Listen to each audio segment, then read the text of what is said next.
In 2007, Marvel editor-in-chief Joe Quesada decided to dissolve the marriage of Peter Parker and Mary Jane in order to return Spider-Man to his roots as an eternal bachelor, as a guy who is always down on his luck, can't keep a steady job or a girlfriend. Roughly 16 years later, and Jonathan Hickman and Marco Chechetto introduce us to a new version of Peter who is 35 years old, happily married with MJ, two kids, steady job at the Bugle, and has not even started his career as Spider-Man. This could be my bias talking, but I think this is going to be a wildly popular new take on Spider-Man, but not without its controversies. There are a number of what I believe will be seen as controversial changes, some that I enjoy, some that I don't. Two of those being the exclusion of Norman Osborn and May Parker, as in they're completely wiped from the board. The two characters died off panel during the events of Ultimate Universe issue number 1, when a block of Manhattan was taken out by an orbital cannon in order to kill Tony Stark. Some other big changes to this universe include Uncle Ben being alive and working as managing editor at the Daily Bugle. He's friends with Jonah, whose personality seems to be fairly tempered, probably by the presence of Ben. Harry Osborn seems to have some actual fond memories of his father. And as I mentioned, Peter is 35 years old, not yet Spider-Man, but unfulfilled with his life, realizing that something huge is missing, that he's missing a purpose that he believes was always meant to be there. Towards the end of the video, I'm going to get into what I think about some of these changes, but let's talk about the plot for now. And I'm going to try and set this up for those who haven't read this issue or haven't gotten into the Ultimate Universe yet. That being said, I would definitely suggest you read Ultimate Invasion as well as Ultimate Universe issue number 1, or else it's going to be hard to keep track of some of this stuff due to the number of differences between this universe and the Earth 616 main Marvel continuity. So in this universe, known as Earth 6160, the Maker, an alternate universe version of Reed Richards, traveled to the past of this universe to change it in order to set it up so it can be a society that he can control. Part of that involved removing the catalyst for pretty much every superhero that exists. So the Fantastic Four didn't get their powers. Hulk got his powers, but he was altered into becoming more docile and became a part of the Maker's Council. And Peter was not bitten by the spider. Instead, the Maker showed up right at the exact moment it was about to bite him and took the spider. Some months ago, Howard Stark, the father of Tony, betrayed the Maker and basically locked him into his time-displaced city. From there, Tony Stark took on the mantle of Iron Lad, and working alongside the native version of Reed Richards, who is Doctor Doom, they went out to find the different catalysts so that they could basically create these heroes in the modern day, with this issue focusing on Spider-Man. Now, reintroducing the catalyst to Peter Parker isn't going to turn back time and make it so that Peter became Spider-Man at 15. He's still going to be 35 years old, and he's still going to have the same life experience that he's had up until this point. But as Tony and Reed were working on collecting all the catalysts themselves, the Council of the Maker tried to get rid of them, shooting them with a Stark orbital cannon. However, Tony and Reed escaped by traveling 6 months into the future. And what they started doing is sending these catalysts back in time to now, hoping that by the time they arrive 6 months later, that the world will be full of all the superheroes that already should have existed. And so now this story takes place in either 2023 or 2024, and it's been 20 years since Peter was 15 years old and was meant to have been bitten by the spider. It's also 20 years since his parents died. So that's another fairly major difference in this universe, is that Peter had his parents alive for the first 15 years of his life, whereas normally in the 616 universe, they died when he was still a toddler. But as in the 616 universe, he was adopted by Ben and May and raised by the both of them, with May being a casualty of the quote-unquote terrorist attack that's being blamed on Tony Stark. Now, on top of some of the major changes to certain characters, there are some familiar faces. As I mentioned, you have J. Jonah Jameson at the Bugle. You also have Robbie Robertson and Betty Brant. Matt Murdock exists in this universe as a Catholic priest, though it's not known if he has his powers or if he's acting as Daredevil. Wilson Fisk exists and he owns the Daily Bugle. As I mentioned, Peter and MJ have two kids, Richard and May Parker, and Harry Osborn is a grown man who lost both his father and mother, Norman and Emily Osborn, in the same terrorist attack. The cast is fairly small. I was actually surprised that Jonathan Hickman, who normally writes these high concept, dialogue heavy stories, was actually able to focus on Peter and his family and write a very grounded story that focused on the title character. So now I've set the scene, I have given a little bit of background on this universe, and I introduce you to the cast of the Spider-Man comic. And so after being introduced to adult Peter Parker, MJ, and the two kids, he, along with his family and Uncle Ben, attend the memorial service, which includes Aunt May. During the service, Matt Murdock gives some words to the crowd, as does Harry Osborn, who is angry over the deaths of his family and seems to actually have some good words to say about his father. However, Peter and MJ, who don't know Harry personally, seem a little suspect about the past of Norman Osborn.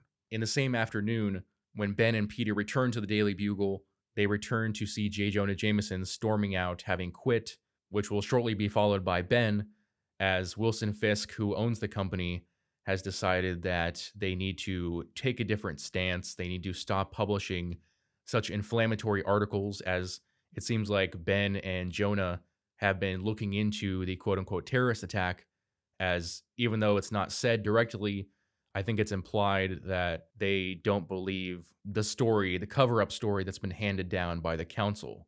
The council, which, by the way, is a secret to the known world. They basically operate through various corporations and government entities and seem to be working in North America through Wilson Fisk, at least in New York. So Ben and Jonah both quit. The management of the company goes to Robbie Robertson, and Peter also retains his job. At a bar with no name, Jonah and Ben discuss where they're going to go with their future and decide to start a new newspaper, even though they both question the idea of starting a new newspaper after having just quit their positions at the previous one. Though with this endeavor, they'll have full control and the ability to tell the truth, or at least in Jameson's case, to at the very least not lie to the public. Peter also decides to meet with Ben at the bar, confounded by the idea that Ben could blow up his entire life in one afternoon after having attended the memorial service, which included his late wife, and now quitting his job, of which he was the managing editor. But Ben is confident in himself, he believes he's doing the right thing, and he urges Peter to do the same. He tells Peter he should keep his job at the Daily Bugle, but when Peter mentions to him that he needs to make changes in his personal life, that he believes something is missing, and moving forward, things need to be different, Ben tells him to just get going, to stop procrastinating, to stop wasting his life, to take action. Peter goes home and has the same conversation with MJ, who is an incredibly loving and supporting wife, something that's been missing from Marvel Comics for a couple decades now, and something that I don't think we'll ever see in the 616 universe again, but hopefully this new Ultimate Universe will last long enough that fans of Peter and MJ's marriage will get some compensation. But MJ, like Ben, is incredibly supportive and urges Peter to take action to make the changes that he needs to make. And so we learn at the end of the comic that the night prior, Peter had received a package that appeared from the future. And so after his conversation with MJ, he opens the package, finds an orb, which includes a vial, inside of which is the spider that was meant to have bitten Peter 20 years prior. It also comes with a hologram message from Tony Stark, who tells him he's speaking to him from 6 months in the future, that he sent back this as Peter's catalyst to become a hero, the hero that he was always meant to be, as his destiny was ripped away from him by the Maker's intrusion into their universe. Also included with the catalyst is a suit, which is shown as a silhouette, so I don't know if this is the full red and blue suit, or if that's something that Peter will create after making some adjustments to the suit that Tony created. I'm also curious if Tony created web shooters, or if that's something that Peter will have to add to it as well. Another thing to mention is that Wilson Fisk is almost assassinated by what is obviously the Green Goblin. And given that Norman Osborn doesn't exist in this universe anymore, we can assume that Harry Osborn is taking on the position of the Goblin, though given his armored suit and given how he acted at the memorial, I don't believe that there is a Goblin serum involved.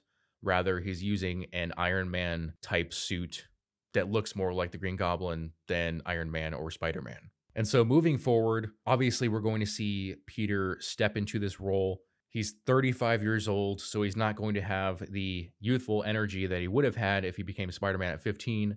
And even though he will have the proportionate grown man strength, he won't have the years of experience that he would have had otherwise with the web slinging and the crime fighting. So it'll be interesting to see how a man who's lived a mundane life up to this point handles being Spider-Man and how he deals with it in regards to his personal life, his marriage, his being a father, and his work at the Daily Bugle, and also his relationship with Uncle Ben, as Uncle Ben's death was a huge part of Spider-Man's origin and a large part of the motivation for why he decided to become a hero. We can also look forward to seeing Ben and Jonah start a new newspaper or perhaps an online news site. Personally, I think it'd be really cool to see these two old guys kind of walk the streets of New York and go on like a fact-finding mission. Obviously, this story takes place in the modern day, so they're probably not going to run around with pen and paper, but it'd still be cool to see something like that happen. And this is just a theory, but perhaps Peter's ultimate motivation for really stepping into the role of the hero will involve Uncle Ben looking a little too deeply into the terrorist story and looking at its connections to the corporations that he'll be killed by someone like Fisk. And that will lead Peter to go all in on the hero route. So I mentioned a lot of the changes early on in the video, and there, like I said, there are some I like and some that I don't like. Some that I don't like include the exclusion of Norman Osborn. I think Norman Osborn is such a pivotal part of Peter's history. He's basically the Joker to Peter's Batman. And even though Harry is going to take on the role of the Goblin, it's not exactly the same. Just as someone else becoming a different version of the Joker wouldn't have the same impact on Bruce Wayne as the original one. And along those lines, I'm also not a fan of the armored Goblin suit. I wasn't a fan of the movie version. I've always appreciated the original leather Goblin suit because honestly, it seems kind of scarier in a way. Like Norman was just wearing a leather mask, a leather bodysuit, and some chainmail. And really, what's more terrifying? Someone who feels the need to protect themselves with armor, or a guy who's crazy enough to fly at you in a glider wearing a cheap costume? It's like comparing someone like Deadshot to the Joker. Who's more terrifying? Deadshot might be practically more dangerous, but Joker, being a crazy guy who will go up against pretty much anyone just as he is definitely more terrifying. Another thing I don't like, which is kind of a bigger picture problem, is the changes to the continuity and the age gaps of certain characters. For instance, Tony Stark is the teenager, whereas Peter Parker is the grown man, and it's nearly always the opposite in pretty much every alternate universe. The age differences and similarities to other characters like Reed Richards, who we still don't know, Matt Murdock. Jameson seems fairly young for how he's been depicted in the 616 universe, as in the 616, his son, John, is, I think, the same age or a little bit older than Peter. So I feel like with Peter being 35 years old, that Jameson should be significantly older. Again, these are more nitpicks. It's somewhat interesting to see the changes in this universe. Some of the things I like are Ben being alive, although I don't see that being a constant. I think they're going to get rid of Ben, but it is cool to see this version of Ben. You know, he's not like an emotional wreck after losing May.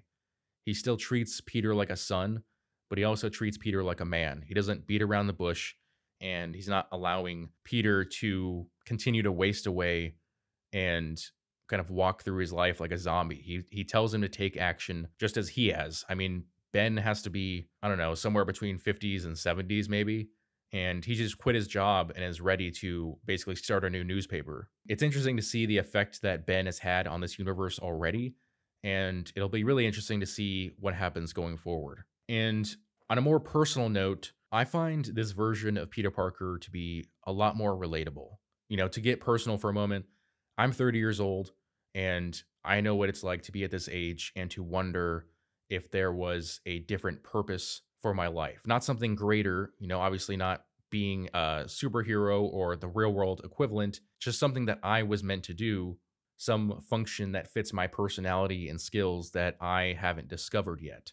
And just like Peter, I am in a happy marriage and I have an incredibly supportive wife, which is awesome to see after all these years that Peter gets to have his family, because I don't believe Marvel editorial will ever allow 616 Peter to grow as a character, to really change, to move beyond being like I said at the beginning, he's an eternal bachelor. He always manages to lose his job somehow. He can't keep a girlfriend. It's like there's other stories to tell. There's other ways to have him go through dramatic life changes where we don't have to see the same thing over and over and over again.